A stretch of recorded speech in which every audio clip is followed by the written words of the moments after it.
Miss Marple's flickering lantern. Its light revealed a hidden corpse. The lantern's first flicker.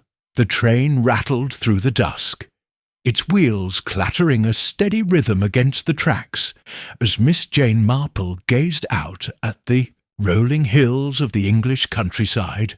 The invitation from Lady Beatrice Haverford, an old friend from her St. Mary Mead days, had been unexpected but welcome. A weekend at Haverford Manor in the secluded village of St. Mary's Hollow promised lively company and perhaps a touch of intrigue. Qualities Miss Marple, with her keen eye for human nature, could never resist. As the train slowed, the sky darkened, heavy clouds gathering like conspirators plotting a storm. Miss Marple adjusted her hat, gathered her modest suitcase, and stepped onto the platform, where a dour-faced driver awaited to escort her to the manor.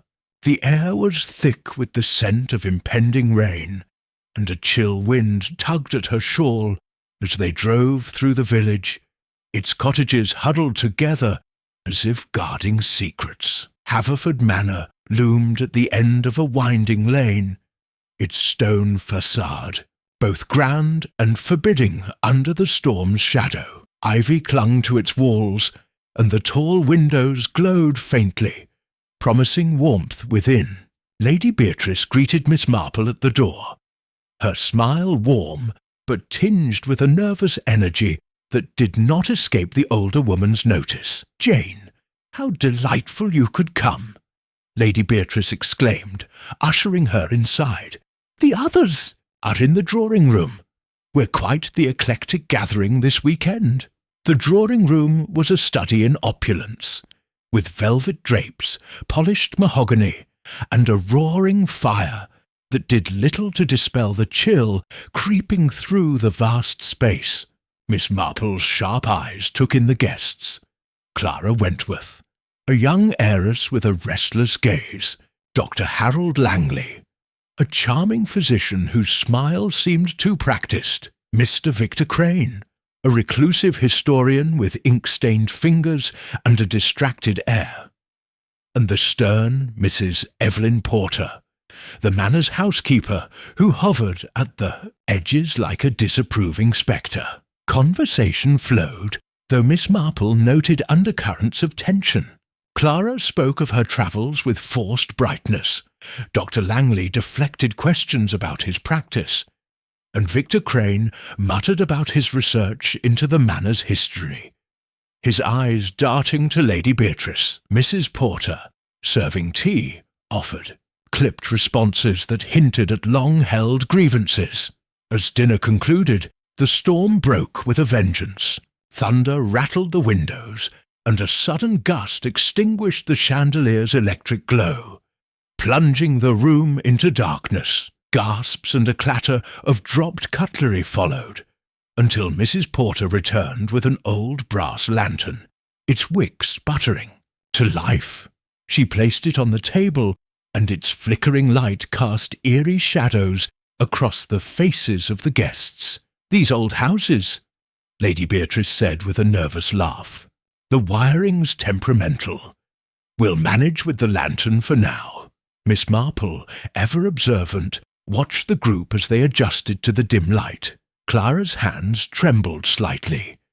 Dr. Langley's smile tightened, and Victor Crane seemed to shrink into himself. The lantern's glow, though faint, revealed more than the room. It illuminated the unease simmering beneath the surface. The evening wore on, and the guests retired to the drawing-room for sherry. Miss Marple, claiming a need to stretch her legs, wandered towards the heavy curtains framing the tall windows. The storm's ferocity made the glass tremble, and she reached out to steady herself, her fingers brushing the velvet. The lantern, which she had carried with her, swung slightly, its light slicing through the gloom, and then she saw it. Behind the curtain, slumped against the wall, was a figure. Miss Marple stepped closer, her heart steady despite the sight. The lantern's flickering beam fell upon the face of Victor Crane, his eyes wide and lifeless, a thin trickle of blood staining his temple. His hand clutched a crumpled piece of paper, and his body was half hidden, as if someone had hastily concealed it. Miss Marple's lips pursed. She did not scream or call out. Instead, she lowered the lantern, letting the shadows reclaim the corpse, and turned back to the drawing room. The storm raged on, but a different kind of tempest was brewing within Haverford Manor, one that would require all her wits to unravel. Chapter 2. Whispers in the Dark.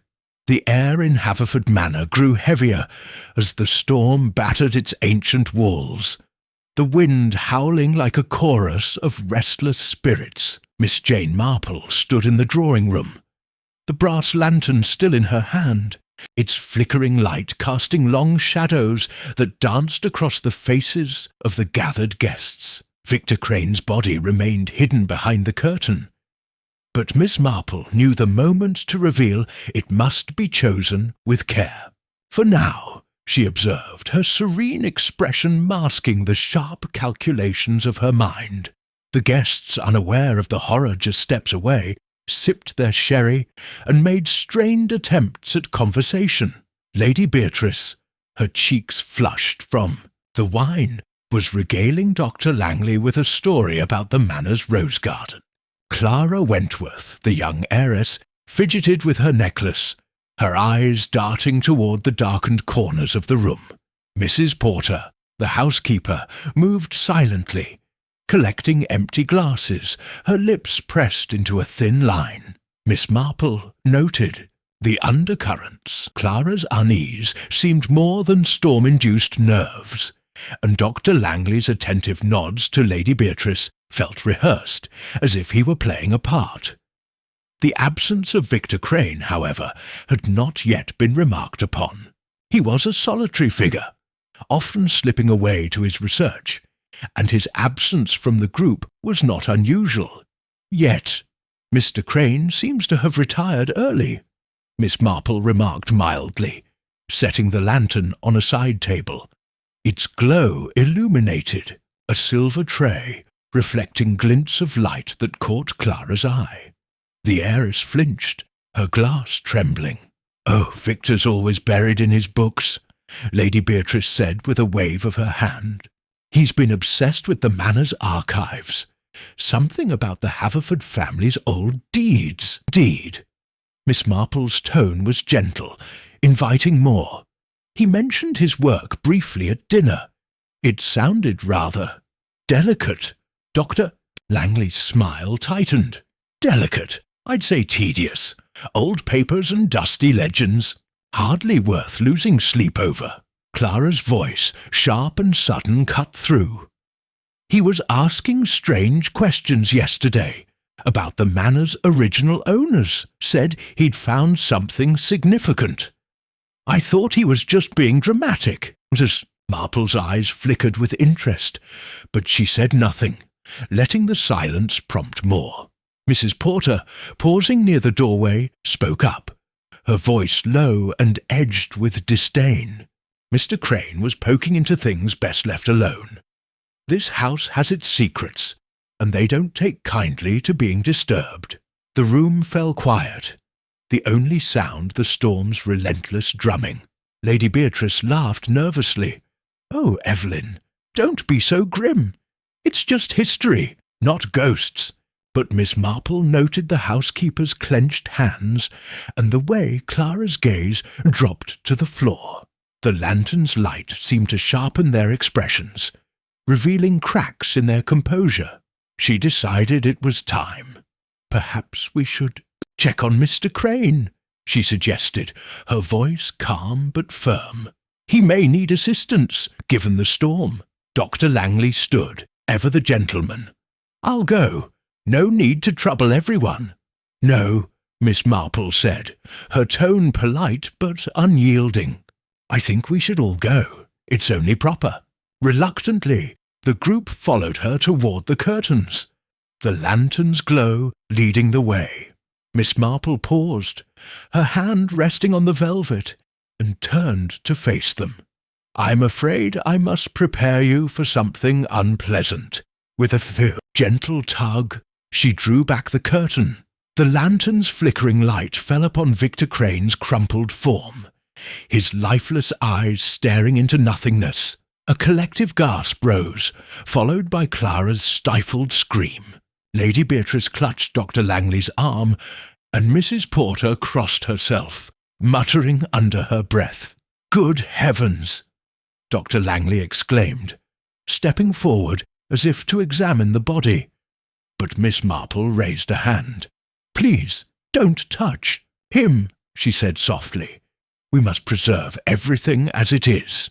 The group stood frozen, their faces a tableau of shock, fear, and, Miss Marple noted, something else. Guilt? Calculation? She let the moment stretch, her eyes moving from one to another. Clara's hands twisted her necklace until the chain snapped, beads scattering across the floor. Dr. Langley's jaw tightened, and Lady Beatrice's eyes filled with tears. Mrs. Porter alone seemed unsurprised, her gaze cold and unreadable. "He's dead," Lady Beatrice whispered. "But how? Who?" "That," Miss Marple said, her voice steady, "is what we must discover. The storm had cut us off from the village, so we must rely on ourselves for now." As the group retreated to the drawing room, whispers began, low, urgent exchanges that Miss Marple's sharp ears caught fragments of. Clara murmured something about Victor's dangerous questions. Dr. Langley spoke of a possible accident, his tone too smooth. Mrs. Porter, lingering near the door, muttered about curses and meddling. Miss Marple set the lantern on the mantel, its light casting a soft glow over the room. She had seen death before, and she knew its shadow often hid the truth. Victor Crane's murder, for she was certain it was no accident, was tied to the secrets he had unearthed. As the storm raged on, sealing them within the manor's walls, Miss Marple resolved to let the lantern's flickering light guide her to the killer lurking among them. Chapter 3. The Locked Study. The storm's fury showed no sign of abating as dawn crept over Haverford Manor, its grey light barely piercing the heavy clouds. Inside, the atmosphere was thick with unease, the discovery of Victor Crane's body casting a pall over the household. Miss Jane Marple sat in the drawing-room, her knitting needles clicking softly, a picture of calm amid the storm, both literal and figurative. The brass lantern, now refilled with oil, rested on a nearby table, its steady glow a quiet reminder of the grim revelation it had illuminated the night before. The guests had dispersed to their rooms after the initial shock, but sleep had eluded most. Miss Marple, however, had spent the early hours reflecting. Victor Crane's death was no random act. The crumpled paper clutched in his hand, and the blood on his temple suggested purpose and violence. She had overheard Mrs. Porter mention that Victor was last seen in Lady Beatrice's study, a room kept locked due to its valuable contents. That, Miss Marple decided, was where she would begin. After a subdued breakfast, where conversation was stifled by fear and suspicion, Miss Marple approached Lady Beatrice. The hostess, her eyes red-rimmed, clutched a cup of tea as if it were an anchor. "Beatrice, dear," Miss Marple said gently, "might I see the study? I understand Victor spent time there yesterday. It could shed light on what happened." Beatrice hesitated, her fingers tightening around the cup. "The study? Oh, Jane, it's just full of old papers and books. I doubt there's anything." "All the same," Miss Marple interjected, her tone polite but firm, "I'd like to see it." Reluctantly, Lady Beatrice led her to a heavy oak door on the manor's second floor. She produced a key from her pocket her hands trembling as she unlocked it. The door creaked open, revealing a room lined with bookshelves, a large desk strewn with papers, and a single window rattling against the storm's assault. The air smelled of dust and ink, tinged with something sharper.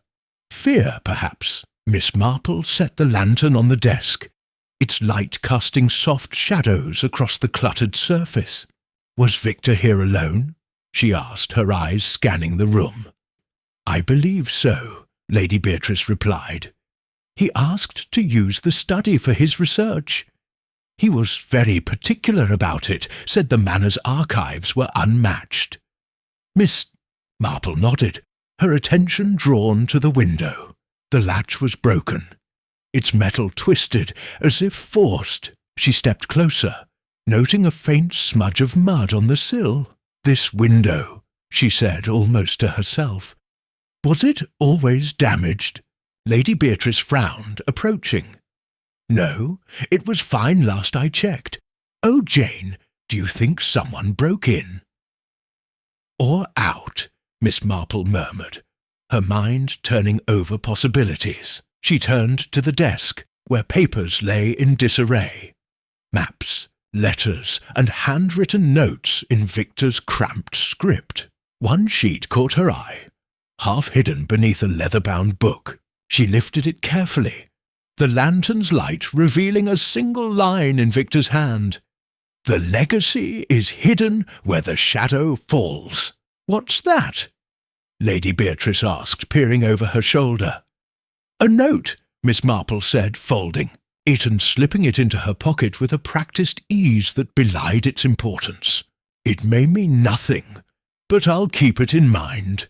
Her gaze swept the room again, landing on a small ink stain on the rug near the desk. It was fresh, unlike the faded patterns around it, and a faint scuff mark nearby suggested a struggle. Miss Marple knelt, her fingers brushing the rug's edge, and noticed a single thread, dark blue, fine, and out of place in the study's muted tones. Jane, what are you doing?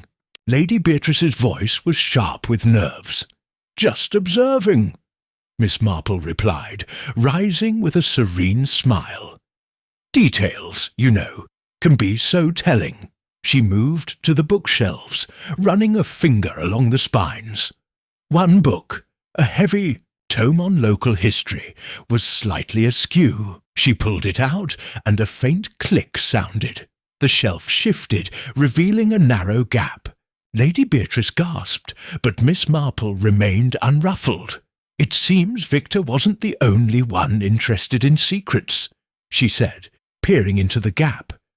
It was too dark to see far, even with the lantern, but the discovery confirmed her suspicions. The study held more than papers. As they left the room, Miss Marple locked the door behind them, the key safely in her possession at Lady Beatrice's insistence. The lantern's light flickered as they descended the stairs, and Miss Marple's thoughts churned. The broken latch, the cryptic note, the ink stain, and the hidden gap all pointed to Victor's research, stirring something dangerous. Someone in the manor had wanted him silenced, and the study was the first thread in a tangled web she was determined to unravel. Bitte. In the drawing room, the other guests were gathered, their faces drawn. Clara Wentworth's eyes were puffy, as if she'd been crying, while Dr. Langley polished his glasses with a forced calm. Mrs. Porter stood by the fire, her expression unreadable. Miss Marple set the lantern down, its glow catching their attention. We must be patient, she said, her voice steady. The truth has a way of coming to light, even in the darkest corners. But as she spoke, she saw Clara's hand clutch her shawl. A dark blue shawl, its hem frayed ever so slightly. Miss Marple's lips curved faintly. The lantern's light had revealed a corpse, and now, it seemed, it was beginning to illuminate the path to a killer. Chapter 4. Shadows of the Past. The storm had settled into a relentless drizzle by midday, shrouding Haverford Manor in a misty veil that seemed to seep into its very walls. Miss Jane Marple sat in the library, the brass lantern casting a warm glow over the book she held, though her eyes were not on the pages. Her mind was busy, weaving together the threads of Victor Crane's murder, the broken latch in the study, the cryptic note about a hidden legacy, and the dark blue thread that matched Clara Wentworth's shawl. Each clue was a piece of a larger puzzle, and Miss Marple suspected the manor's history held the key. The library, with its towering shelves and musty tomes, was quiet, save for the occasional creak of the house settling. Miss Marple had excused herself from the tense gathering in the drawing-room, where the guests' forced civility was fraying under the weight of suspicion. She sought answers not in their words, but in the manor's past, and the housekeeper, Mrs. Evelyn Porter, seemed the most likely source. The woman's cryptic remarks about secrets best left alone had not escaped Miss Marple's notice. As if summoned by thought, Mrs. Porter appeared at the library door, her grey hair pulled tightly back, her eyes wary. She carried a tray, with a teapot and a single cup, setting it down with a faint clink. "Thought you might want some tea, Miss Marple," she said, her tone clipped. "It's a cold day for poking about." "Thank you, Mrs. Porter," Miss Marple replied, her smile disarming. "You've been with the Haverford family a long time, haven't you? You must know the manor's stories better than anyone." Mrs. Porter's hands paused on the tray, her lips thinning. "I've served here 40 years, since Lady Beatrice was a girl. But stories are just that. Stories. No good comes of digging them up." "Perhaps," Miss Marple said, her needles clicking as she resumed her knitting. "The picture of harmless curiosity." But Mr. Crane seemed to think otherwise. He was researching the Haverford family, wasn't he?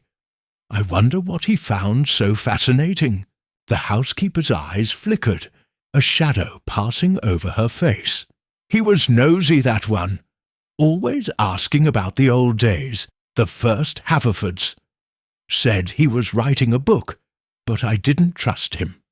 He had a way of looking at you like he knew more than he let on." Miss Marple nodded, her expression encouraging. "The first Haverfords, were they a prominent family? I imagine a manor like this has its share of colourful history." Mrs. Porter hesitated, then sat across from Miss Marple, her hands folded tightly. "They were wealthy, powerful, but not without scandal. The First Lord, Sir Reginald Haverford, built this place in the 1700s. He was a hard man, they say, and his wife, Lady Margaret, vanished one winter. Some said she ran off. Others said she never left the manor at all." Miss Marple's eyes gleamed with interest, though her face remained serene. How intriguing! And was there talk of a fortune? Mr. Crane's note mentioned a legacy. Mrs. Porter's jaw tightened. "There's always been rumours of a Haverford treasure. Gold, jewels, hidden away by Sir Reginald. He didn't trust banks, they said. After Lady Margaret disappeared, people thought she'd taken it, or that it was cursed. Mr. Crane was chasing those tales, digging through old letters, asking about secret rooms. Foolish, if you ask me."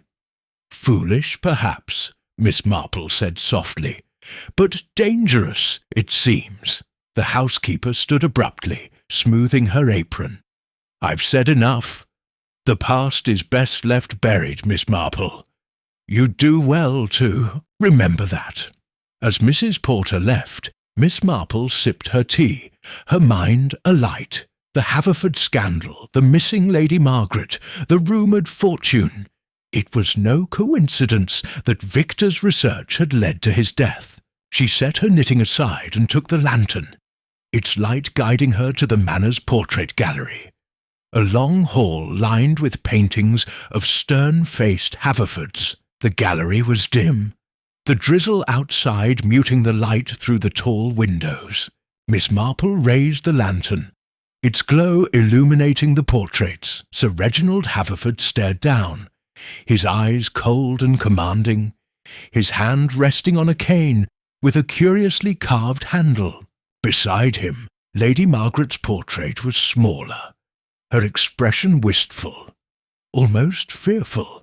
Miss Marple paused, her gaze drawn to the background of Lady Margaret's painting, a faint outline of a willow tree, its branches drooping over a stone. Well, she leaned closer, the lantern's light revealing a tiny detail, a shadow beneath the willow, shaped like a cross. It was subtle, almost hidden, but Miss Marple's sharp eyes missed nothing. Was this the shadow Victor's note referred to? The manor's grounds had a willow tree. She had seen it from her window, near an old well. The connection was tenuous, but it was a thread worth pulling. Footsteps echoed behind her, and Miss Marple turned to see Clara Wentworth, her dark blue shawl draped over her shoulders. The heiress's face was pale, her eyes wide.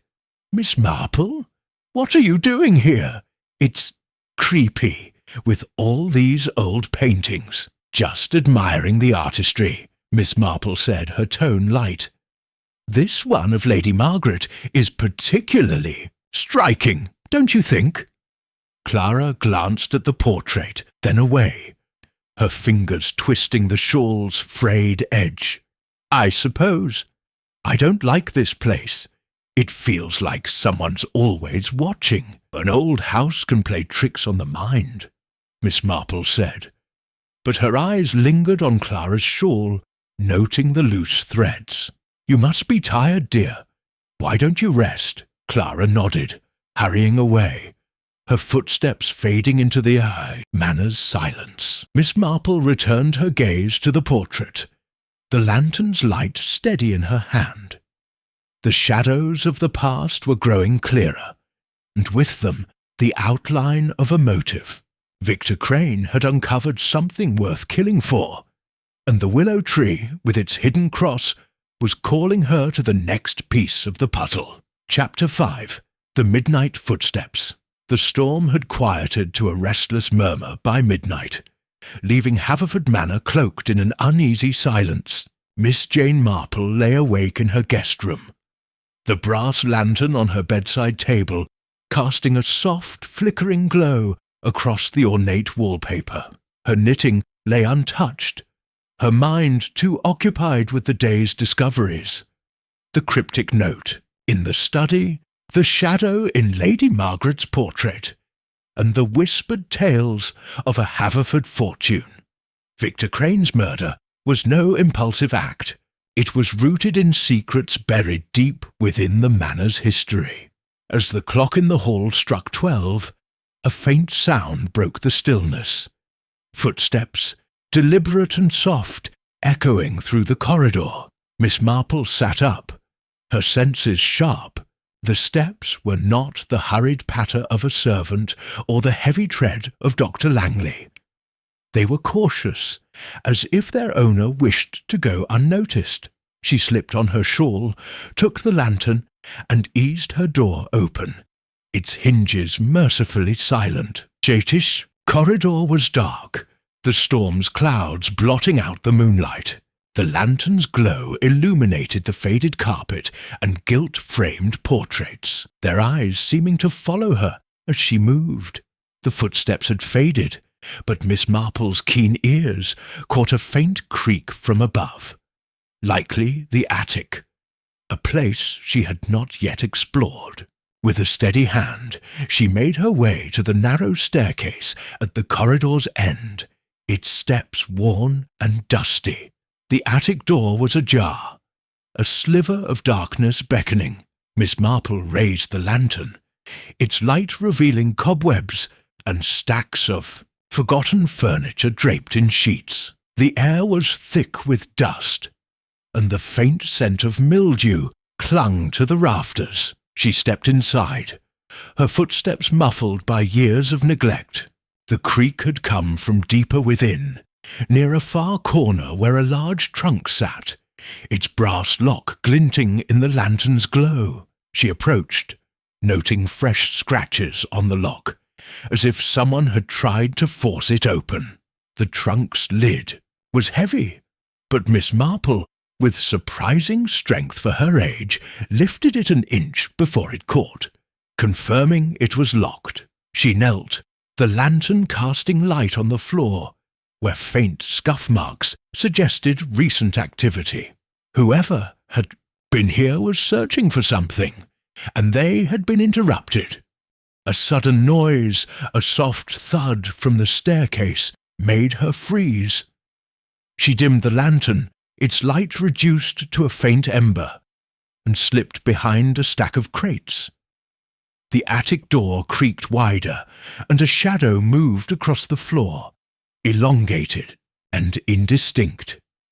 Miss Marple held her breath, her heart steady despite the danger. The figure paused, their breathing audible in the silence, then retreated, the door closing with a soft click.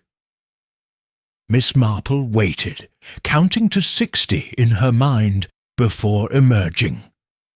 She relit the lantern, its glow reassuring, and examined the trunk again.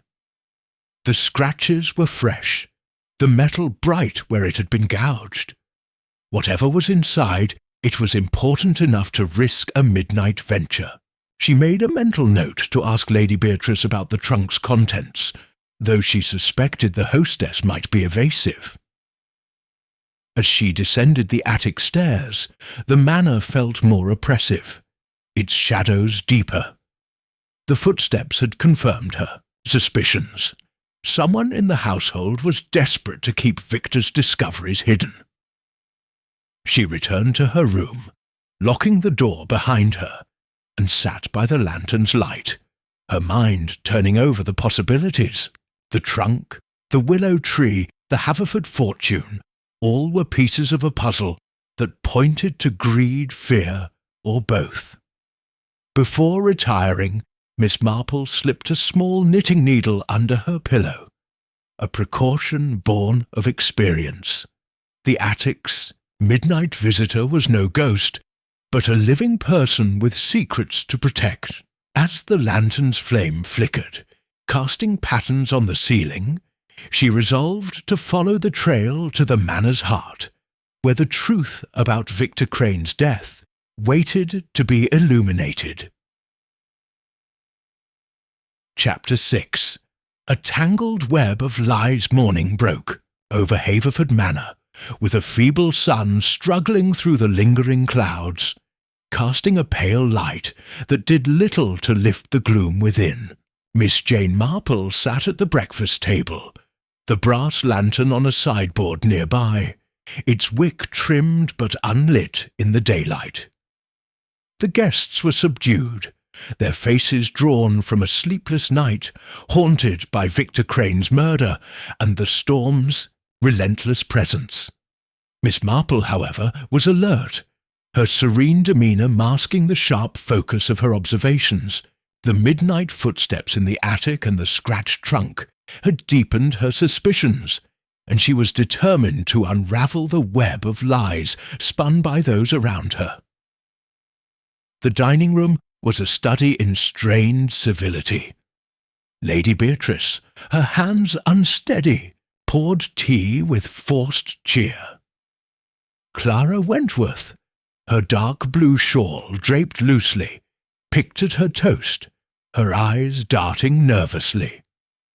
Dr. Harold Langley, ever composed, discussed the weather with an air of detachment, while Mrs. Porter served silently, her expression as unyielding as the manor's stone walls. Miss Marple noted their behaviours, each a thread in the tapestry of deceit she was beginning to discern. "Such a dreadful night," Miss Marple remarked, her voice gentle as she buttered a scone. "I trust everyone managed some rest, despite the circumstances." Clara's fork clattered against her plate and she flushed. "I barely slept. This place, it's oppressive. And poor Mr. Crane. Her voice trailed off, her fingers twisting the shawl's frayed edge. Indeed, Dr. Langley said smoothly, adjusting his glasses. A tragedy. Likely an accident, though. He might have tripped in the dark, hit his head. Miss Marple's eyes flickered with interest. An accident? Perhaps, though the blood on his temple and the paper in his hand suggest otherwise. Where were you, Dr. Langley, when the lights went out last night? The physician's smile faltered, but he recovered, quickly. In the drawing room, with everyone else. I stepped out briefly to fetch my pipe from the library, but I was back before the lantern was lit. Alone in the library? Miss Marple's tone was mild, but her gaze was sharp. For a moment, yes, he replied, his voice steady. Nothing unusual about that, Lady Beatrice interjected, her voice high with nerves.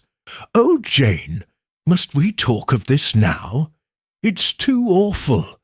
I was with Clara and Mrs. Porter, arranging the sherry tray when the power failed. We were all together. Quite all, Miss Marple said, turning to Clara. You stepped away for a moment, didn't you, dear? I recall you returning just as Mrs. Porter brought the lantern. Clara's face paled, her hands gripping the shawl. I needed air. I went to the hall for a moment. It was stuffy, that's all. Miss Marple nodded, her expression unreadable, but she filed away the discrepancy. The hall was near the drawing-room's curtains, where Victor's body had been hidden. She shifted her attention to Mrs. Porter, who was clearing plates with a grim efficiency. And you, Mrs. Porter, you were fetching the lantern. Did you see anyone near the drawing-room on your way? The housekeeper's eyes met Miss Marple's, cold and defiant. I saw nothing. I was in the kitchen, then the storeroom for the lantern. People were milling about. It was dark, chaotic. Unthough's answers were too neat, too rehearsed, and Miss Marple sensed the tangle of half-truths. She decided to press further, but subtly. It's curious, isn't it, how Mr. Crane was found behind the curtain, as if someone wanted him out of sight. I wonder if anyone noticed anything odd before the lights failed. A heavy silence fell, broken only by the clink of Mrs. Porter's tray. Then Clara spoke, her voice barely above a whisper. He was acting strange at dinner. Kept looking at his notebook, muttering about shadows and the truth. I thought he was drunk. Dr. Langley snorted. Crane was always theatrical, obsessed with his research. Probably got himself worked up over nothing or something, Miss Marple said softly, her eyes lingering on Clara's shawl. She had kept the dark blue thread from the study a secret, but its match to Clara's garment was no coincidence. To test the waters, she rose, taking the lantern, as if to adjust it, and deliberately brushed past Clara, letting the light fall on the shawl's hem. A faint tear was visible, threads missing, threads that could match the one in her pocket. Clara flinched, pulling the shawl tighter, and Miss Marple smiled benignly. Such a lovely shawl, dear. You must take care. It's fraying. The heiress mumbled something incoherent, her eyes wide. Lady Beatrice, sensing the tension, stood abruptly. I think we could all use some air. The rain's stopped. Perhaps a walk in the garden. The group dispersed, but Miss Marple lingered, her mind racing. The alibis were flimsy, each guest's story leaving gaps wide enough for guilt to slip through. Clara's nervous demeanour and the shawl's tear marked her as a person of interest. But Dr. Langley's cool deflection and Mrs. Porter's hostility suggested they too had secrets. The attic trunk, the willow tree, and Victor's note about a hidden legacy pointed to a motive tied to the Haverford fortune. And Miss Marple was certain the killer was among them, weaving lies to obscure the truth. As she returned the lantern to its place, its brass surface gleamed in the weak sunlight. The web of deceit was tangled, but Miss Marple's patient hands were adept at unravelling knots. She would watch, listen, and let the lantern's light guide her to the next revelation. Chapter 7. The Secret Passage. The afternoon sun, though weak, brought a fleeting warmth to Haverford Manor, its rays filtering through the library's tall windows. Miss Jane Marple stood among the towering bookshelves, the brass lantern on a nearby table, its glow unnecessary in the daylight, but a comforting presence nonetheless. The morning's breakfast had revealed a web of conflicting alibis and hidden tensions, and Miss Marple's suspicions were sharpening. Clara Wentworth's frayed shawl, Dr. Langley's evasive calm, and Mrs. Porter's cryptic warnings all pointed to a deeper truth tied to Victor Crane's murder. The manor itself, with its secrets, seemed to whisper clues, and Miss Marple was determined to listen. She had returned to the library after the group's strained attempt at a garden walk, seeking solitude to ponder the Haverford family's history and Victor's research. The portrait of Lady Margaret, with its shadowy willow tree and the scratched attic trunk, suggested a physical secret within the manor's walls.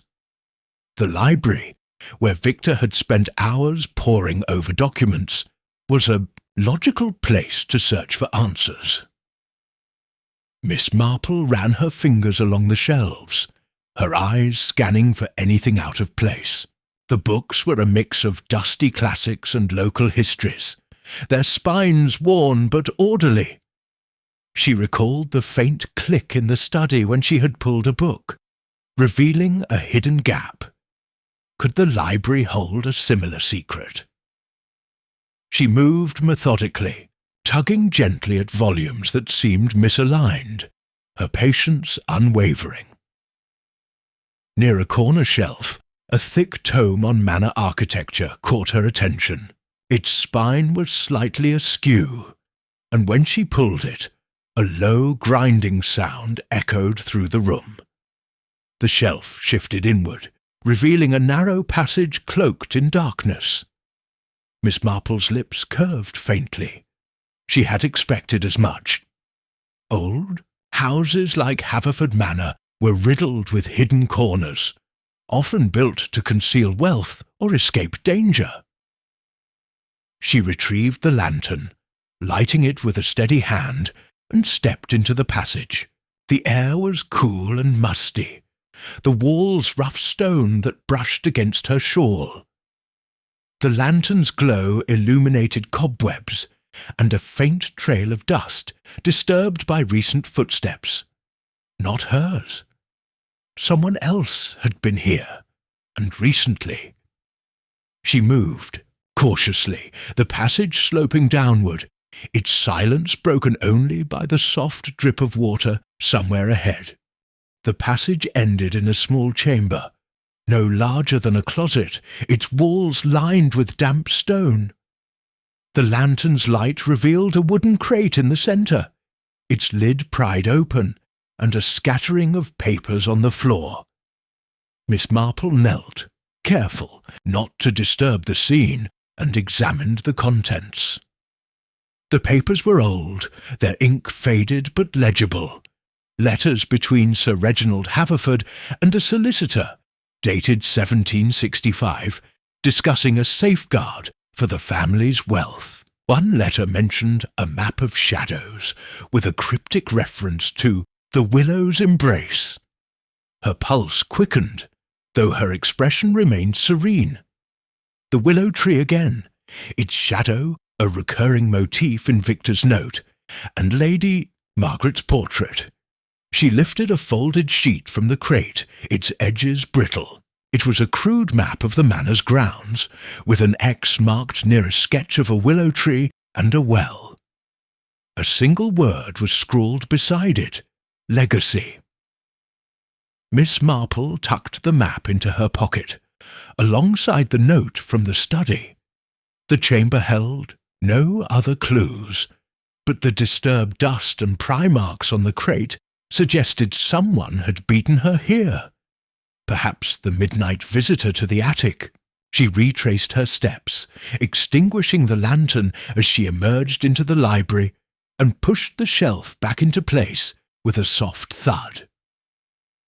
As she returned the book to its spot, the library door opened, and Dr. Langley stepped in, his smile as polished as ever. "Miss Marple, always with your nose in a book," he said, his tone light but his eyes sharp.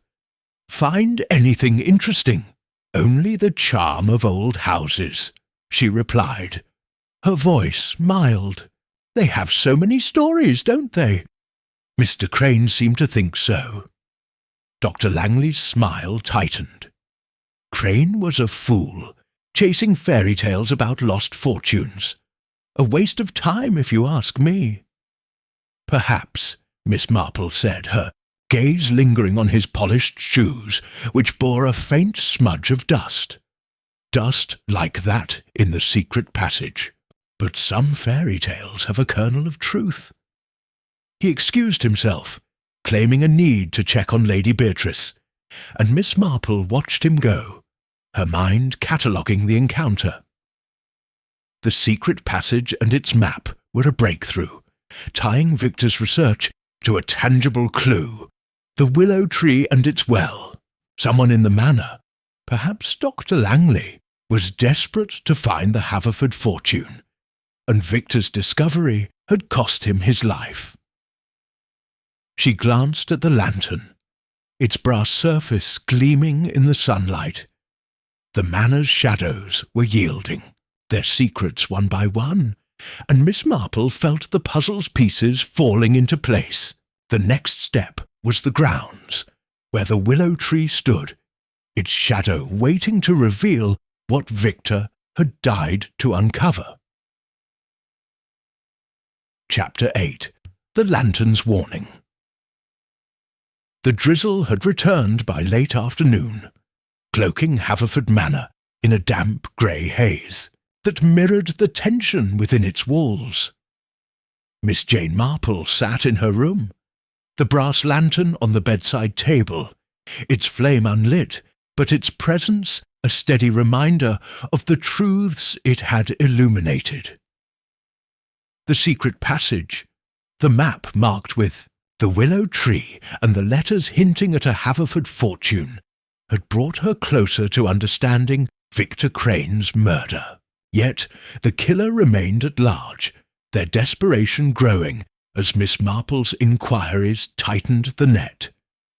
She had spent the day observing the guests, noting Clara Wentworth's increasing agitation, Dr. Langley's calculated calm, and Mrs. Porter's cryptic hostility. The map in her pocket with its X near the willow tree pointed to the manor's grounds as the next step, but she needed to proceed cautiously. The midnight footsteps in the attic and the disturbed crate in the secret passage suggested someone was watching her, ready to act if she came too close to the truth. As evening approached, Miss Marple prepared for dinner, adjusting her shawl and slipping the map and Victor's note into a concealed pocket.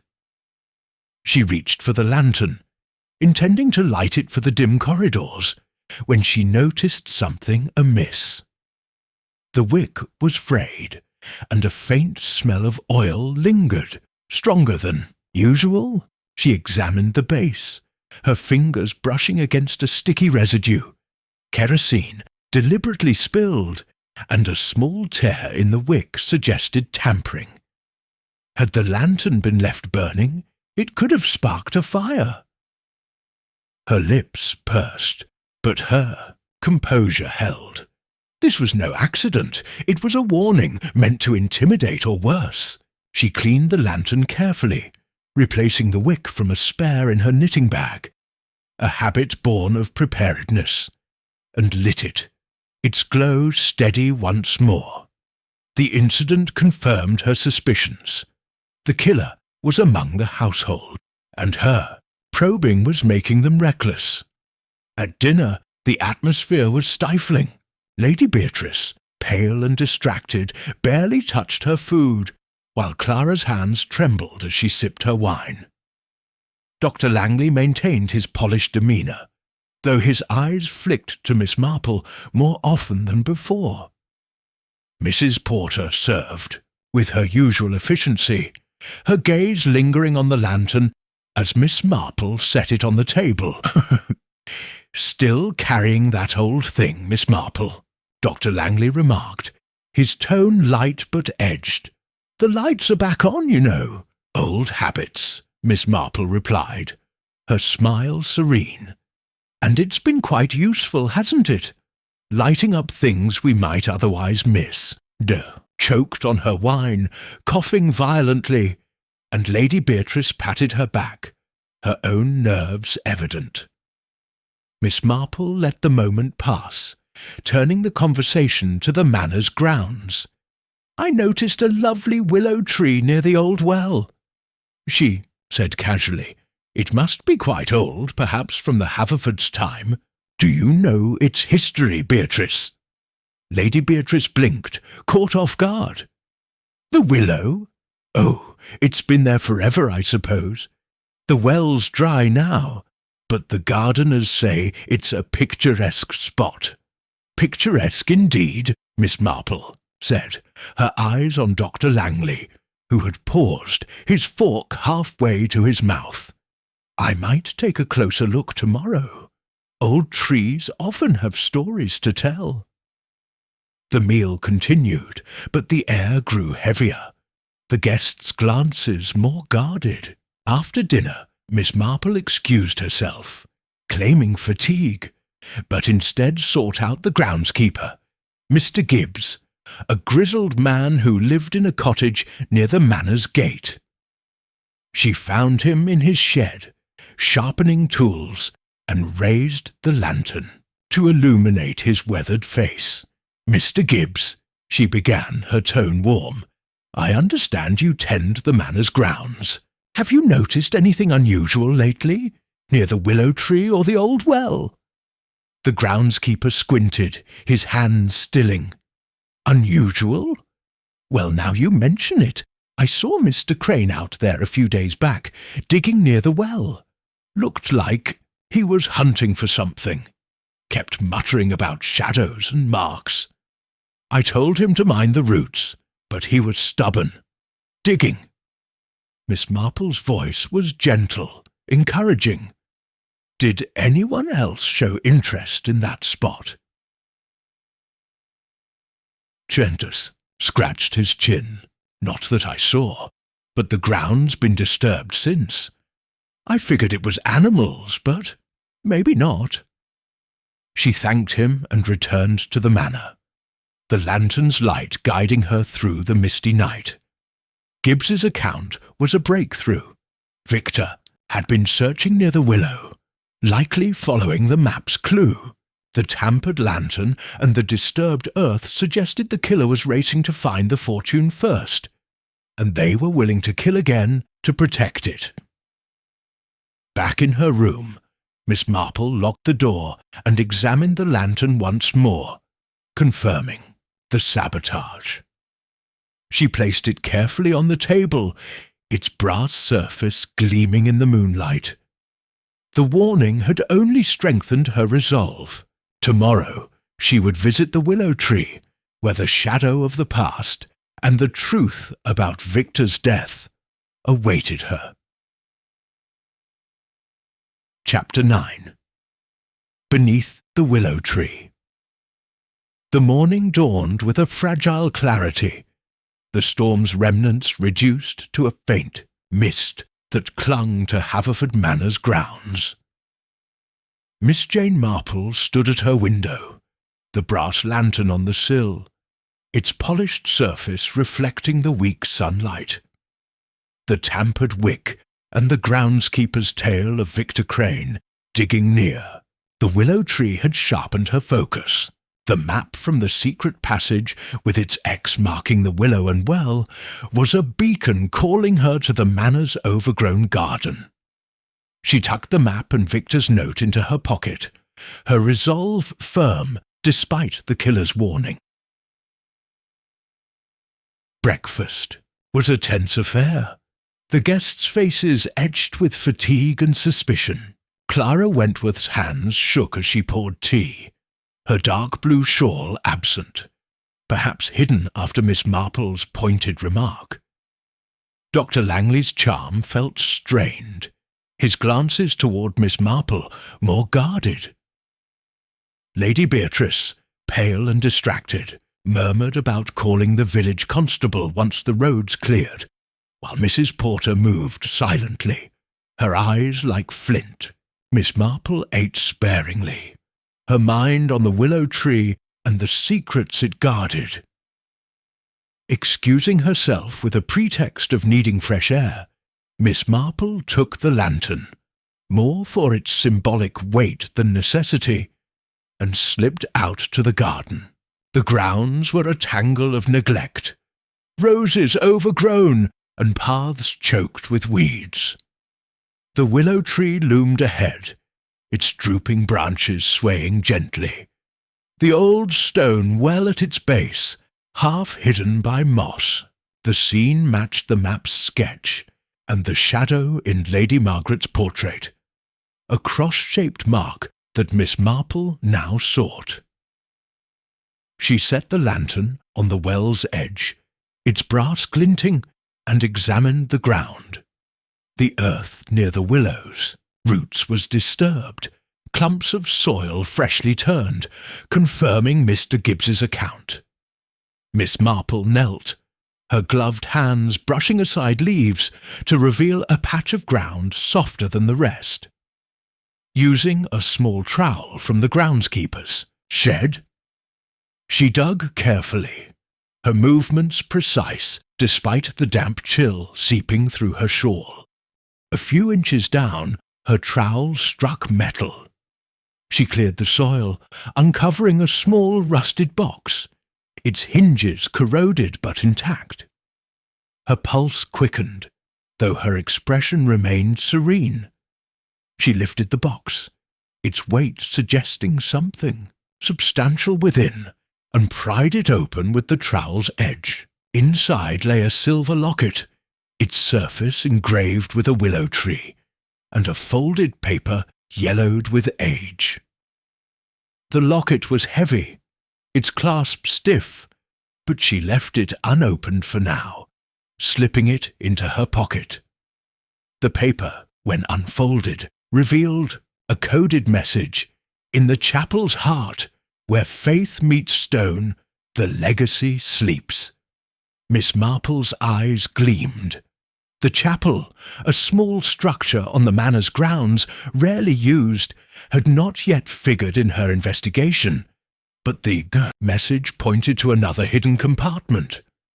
The locket and code were what Victor had sought, and what someone had killed to conceal. She covered the hole, smoothing the earth to hide her work, and stood, the lantern's light catching a faint movement in the distance. Through the mist, a figure watched from the manor's upper windows. The silhouette was indistinct, but Miss Marple felt the weight of their gaze. She picked up the lantern. Its glow acquired defiance, and made her way back to the manor, her steps unhurried. The watcher retreated as she approached, confirming her suspicion. The killer was close, their desperation mounting as she unearthed their secrets. Inside, she found Lady Beatrice in the drawing-room, wringing her hands. "Jane, where have you been? It's not safe to wander alone, not after everything." "Just a stroll," Miss Marple said, her tone soothing. "The garden is lovely, even in this weather. Tell me, Beatrice, is the chapel still in use? It looks quite charming." "Did you?" Beatrice frowned, puzzled. "The chapel? No, it's been locked for years. Father used to hold services there, but it's mostly storage now." "Why do you ask?" "Curiosity," Miss Marple replied, her smile disarming. "Old places have such stories." She excused herself, her mind racing. The chapel was the next step, but she needed to move carefully. The locket and coded message were tangible clues, tying the Haverford fortune to Victor's murder. But the watcher in the window meant danger was near. As she climbed the stairs to her room, the lantern in hand, she glanced at the portraits lining the hall. Lady Margaret's eyes seemed to follow her, a silent urging to press on. In her room, Miss Marple locked the door and examined the locket under the lantern's light. Its willow engraving matched the tree outside, and the coded message pointed to the chapel's heart. The killer had tried to stop her with the tampered lantern, but their warning had only clarified her path. The truth was close, hidden where faith met stone, and Miss Marple was determined to find it before the killer struck again. Chapter 10. The Unseen Guest.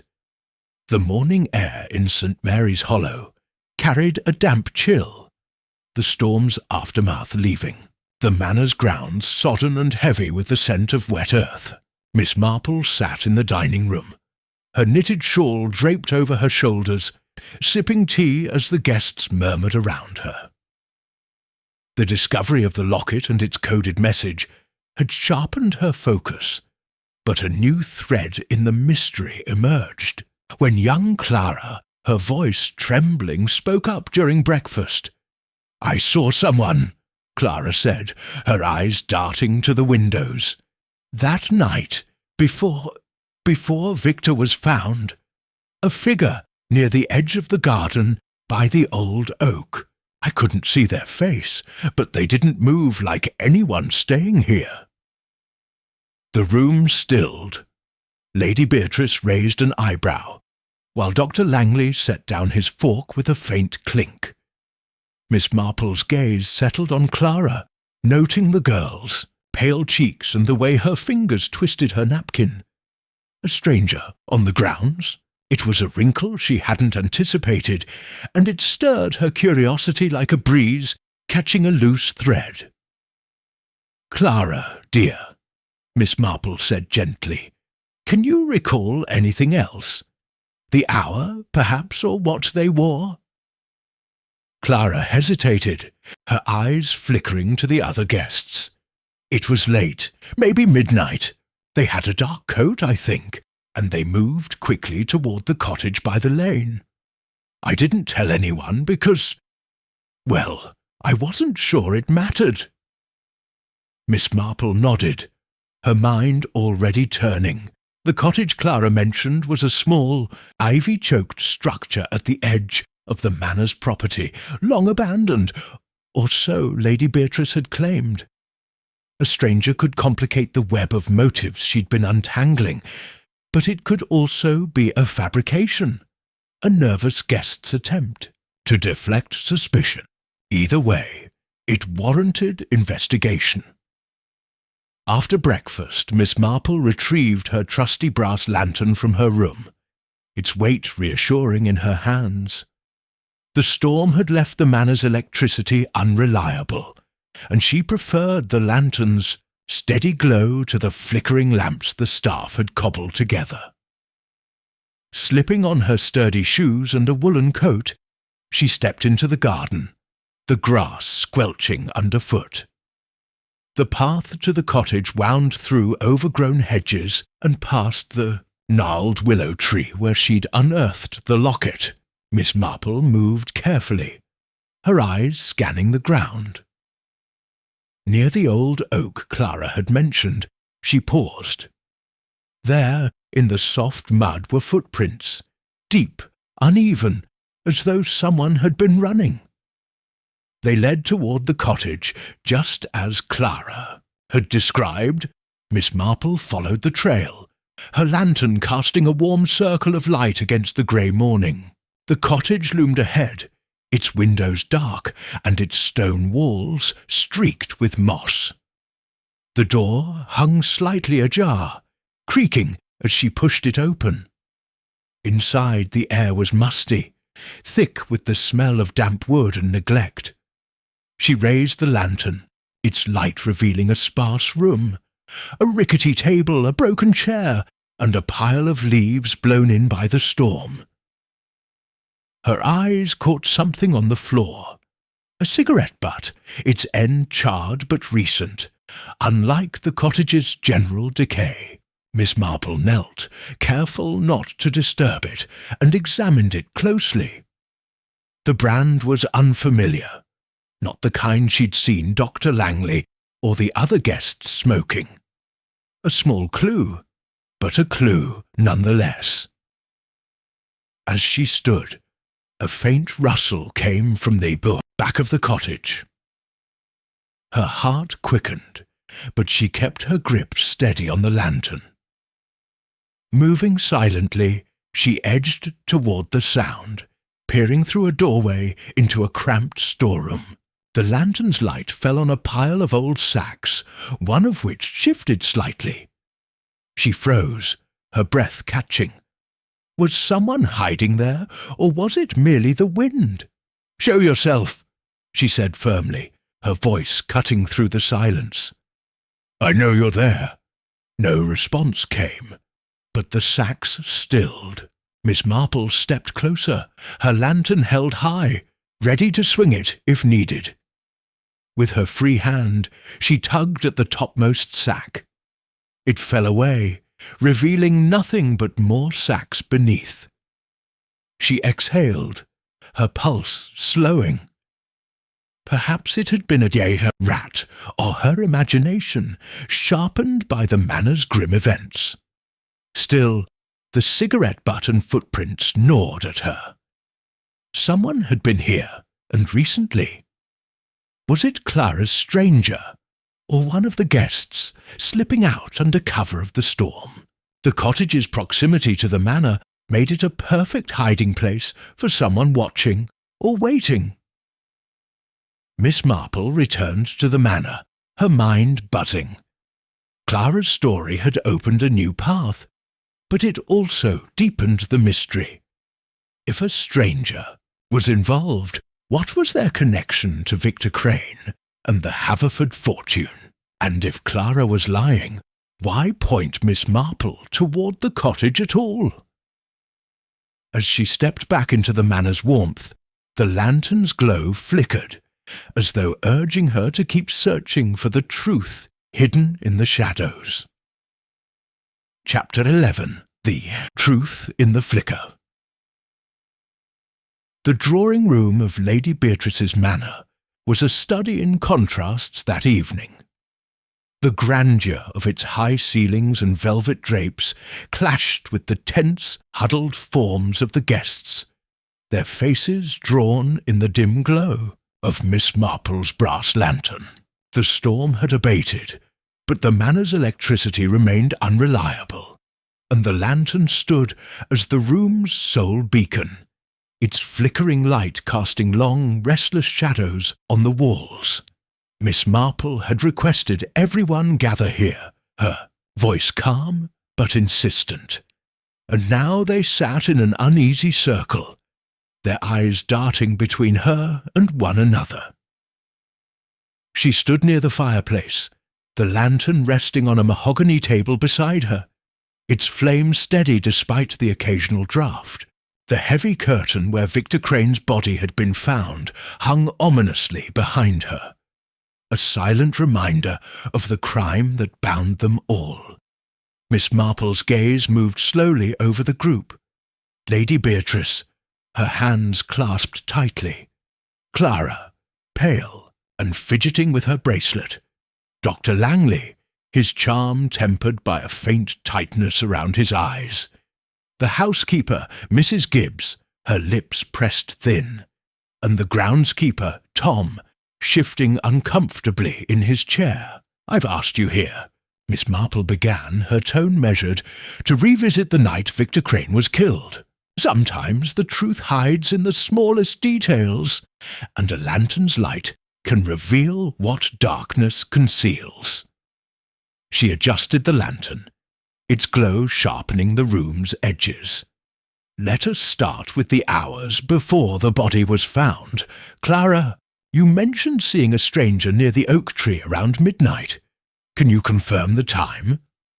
Clara's fingers stilled on her bracelet. "Yes, about midnight. I was at my window, unable to sleep. I saw someone, as I said." Miss Marple nodded, her eyes lingering on Clara's flushed cheeks.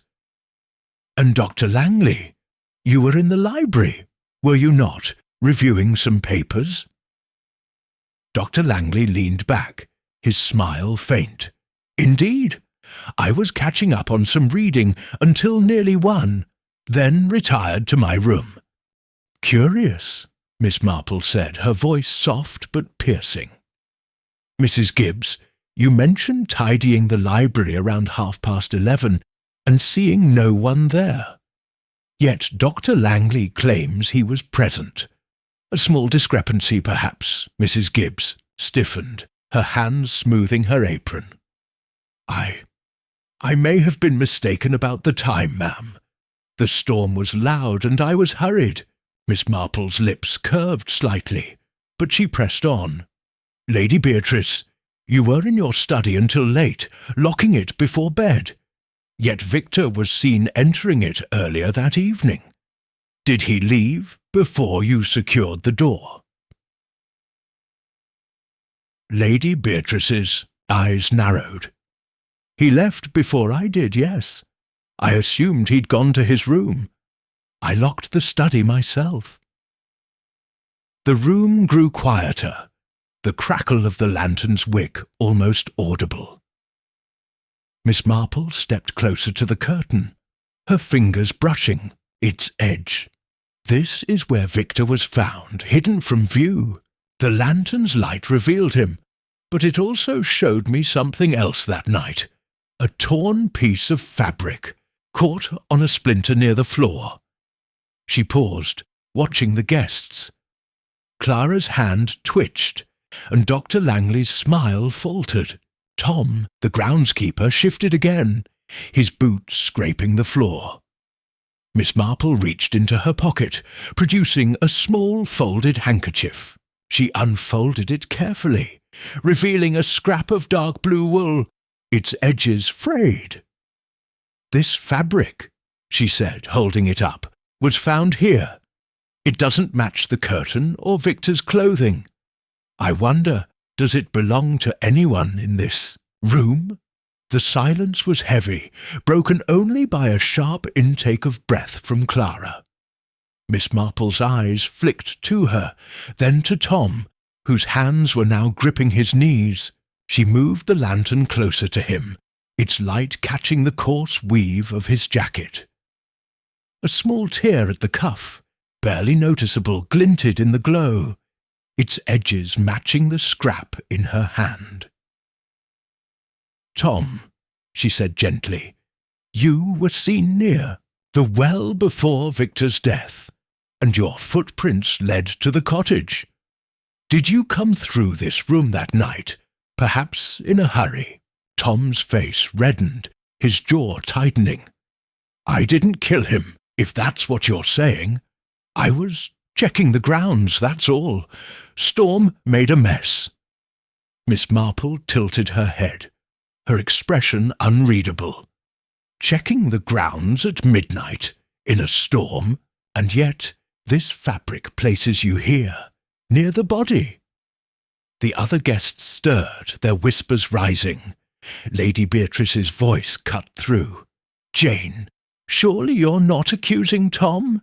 He's been with us for years." "I accuse no one," Miss Marple replied, her voice steady.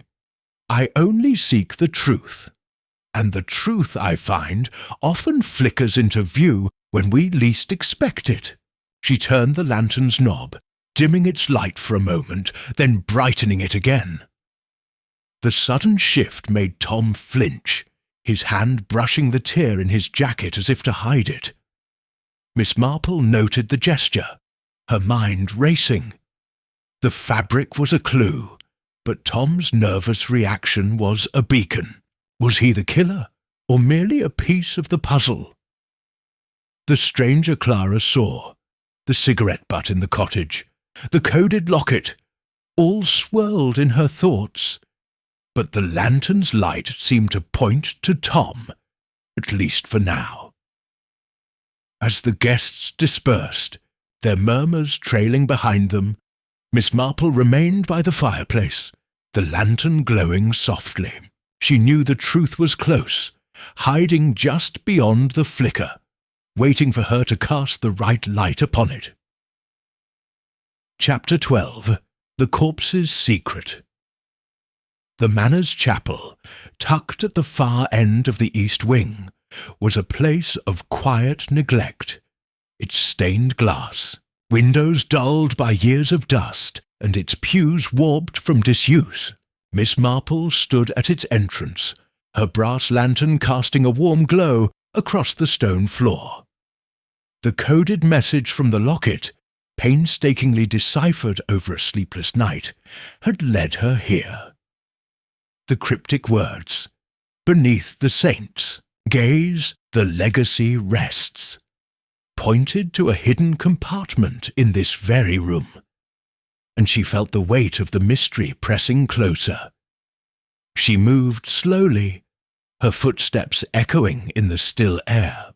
The lantern's light danced over the chapel's features, a cracked altar, a faded tapestry, and a row of carved saints along the far wall, their stone eyes staring blankly.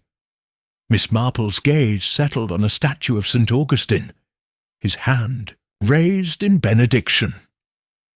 The locket's message had mentioned a saint, and this figure, positioned directly above a worn wooden panel, seemed the most likely candidate. Kneeling carefully, her joints protesting the cold stone, Miss Marple examined the panel. Her fingers traced its edges, finding a faint seam that suggested a hidden latch. She pressed gently, then with more force, until a soft click broke the silence. The panel swung inward, revealing a narrow compartment coated in cobwebs. Holding the lantern aloft, she peered inside, her breath catching as the light fell on a small leather-bound bundle.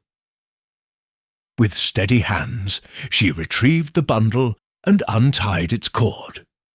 Inside were documents, yellowed letters, a folded map, and a ledger filled with meticulous handwriting.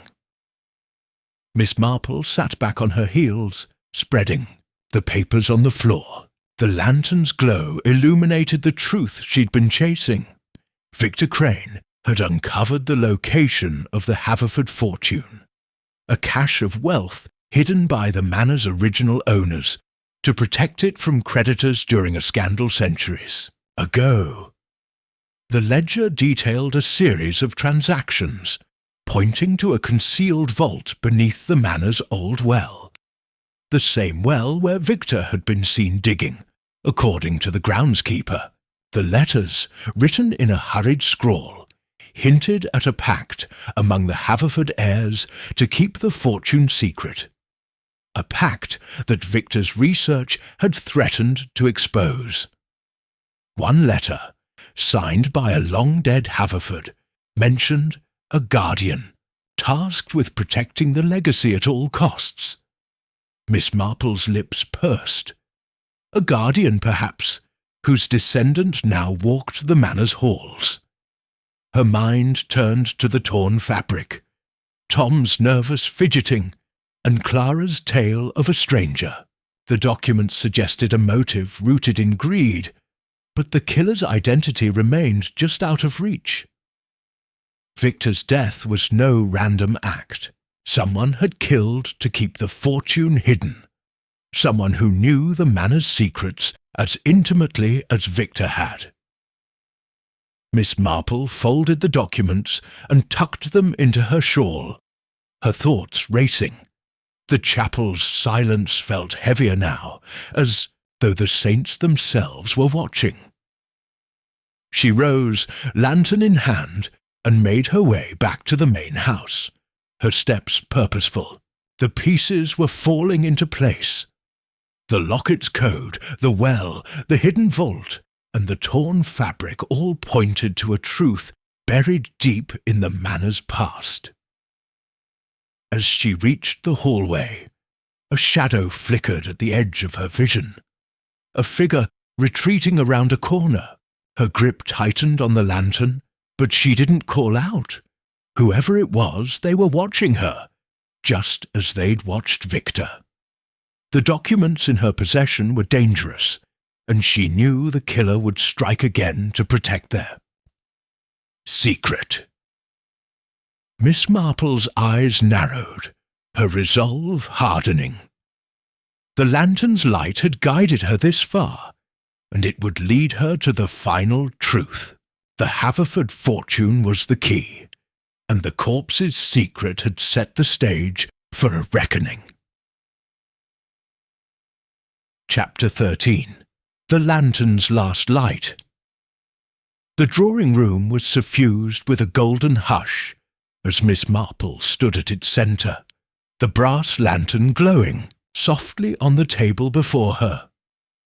The storm had finally cleared, and faint moonlight seeped through the windows, mingling with the lantern's flicker to cast a serene yet solemn light.